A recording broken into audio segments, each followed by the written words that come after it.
I'm the hood Mona Lisa, break a nigga into pieces. Had to X some cheesy niggas out. Didn't they tell you that I was savage? Jersey.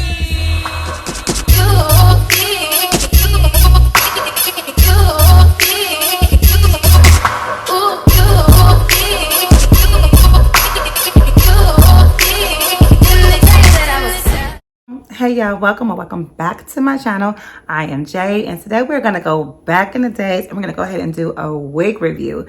I saw this wig on Amazon and I just had to come and share it with you guys. Even if you don't wear wigs, you might know someone who need a wig, and I'm here to show you what's out there. Okay, excuse my nail, we ain't gonna talk about it. So the wig I picked up today came from Amazon. I picked it up with my own coins. Okay, it's from the Sensationnel line and it's butter lace. And I got this wig, it was on sale, honey. So you know me, you know I love a good old sale. So I picked it up. The original price for this wig, I believe, is $60, and I got it for $30, okay? And this is what she looks like on the stock card, honey. It's giving ocean wave. She's 30 inches, and this is the name of it. I want to say it's Malaysian chocolate. If it's not, who's finna check me? Nobody. So if you are a beginner and you want to know how to do a beginner install, because I'm still learning how to do installs, this is what you need to do. We're going to be using some simple stuff. We got some got to be glue, some got to be spray. We got a little bit of concealer to blend in that lace, and that's what we're about to do. So sit back, hold up, and enjoy the video. All right, let's go. Okay.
Tell me what you say, come again. If you cannot stay down, then you do not have to pretend like there is no way out. I should've never let you in, 'cause you got me faded.